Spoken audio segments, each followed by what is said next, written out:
I'm 78 years old now. That number still sounds strange in my mouth, like it belongs to someone else. Most mornings, I wake up before the sun, not because I'm disciplined, but because my body doesn't. Anymore. And when I lie there, staring at the ceiling, I think about how much of my life I spent in a hurry, how often I told myself I didn't have time, and how expensive that belief turned out to be. I don't mean expensive in money. I did fine there. Better than fine, actually. What I mean is the kind of cost you only see when there's not much road left ahead of you. The kind that doesn't show up on bank statements or resumes. The kind you pay for in quiet rooms and empty chairs. These days, time feels different. It doesn't stretch out anymore.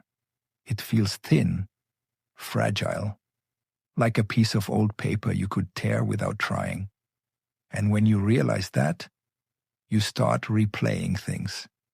Not the big dramatic moments people like to talk about, but the small ones, the rushed ones, the ones you barely noticed at the time. I used to think making decisions quickly was a strength. People praised me for it. He's decisive, they'd say. He doesn't overthink. I wore that like a badge. I was the guy who said yes fast, moved on fast, didn't look back. I thought hesitation was weakness. Thought slowing down meant falling behind. In my 20s, everything felt urgent.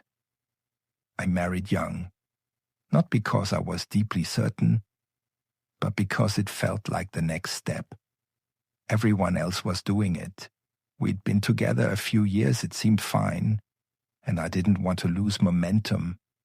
I told myself love would grow into whatever shape it needed to. I didn't stop to ask if it already fit. I took the first solid job offer that came my way. Good pay, stable, respectable. I remember my father nodding when I told him, and that was enough. I didn't ask myself if I liked the work. I asked if it made sense. That was how I made choices back then. Sense over feeling, speed over reflection. We bought a house before we really knew the neighborhood. Had kids before we really understood ourselves. Filled our calendar before we understood what we were missing by doing that. I told myself I was being responsible. I was building a life. And in many ways, I was. But I was also rushing through rooms without ever sitting down in them. The thing about rushing is that it feels productive while you're doing it. You feel important, needed, in demand. You tell yourself you'll slow down later. You'll pay attention later. You'll fix things later.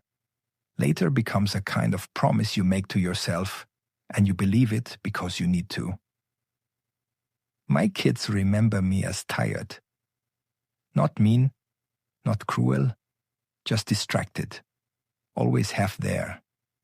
I was in the room, but my mind was already at the next obligation, the next deadline, the next thing that couldn't wait. I used to read them bedtime stories with one eye on the clock. I'd cut them short sometimes. Tomorrow, I'd say. We'll read more tomorrow. I meant it. I always meant it. But tomorrow has a way of filling itself up before you can stop it. My wife would try to talk to me at night. Nothing dramatic, just small thoughts. Things that happen during the day, concerns, feelings. I'd listen, sort of. Nod. Offer quick solutions. I was good at solutions, terrible at sitting with questions. She once said to me, "You're always in such a hurry to get past things." I laughed it off. Told her that's how problems get solved. You move forward. What I didn't understand then was that some things don't want to be moved past. They want to be stayed with. They want time.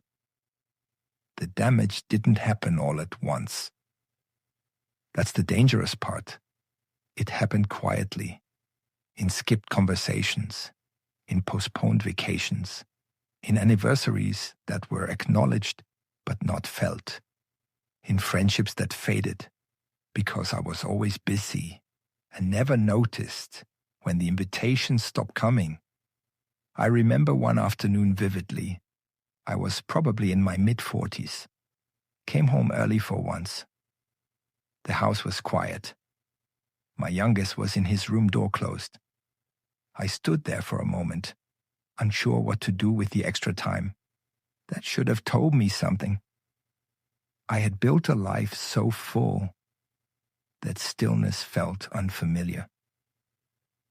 I knocked on his door, asked if he wanted to do something. He said, "I'm okay," without looking up. I nodded and walked away, telling myself he was just being a teenager. What I didn't realize was that he'd learned to be okay without me. The turning point didn't come with fireworks. It came with a phone call. My wife had been feeling tired for months. We talked about getting it checked, but there was always something more pressing. Work, schedules, the usual excuses. By the time we took it seriously, it was already serious. Sitting in that hospital room, listening to words like advanced and limited options, I felt something crack open in me. Not panic, not yet. Something age.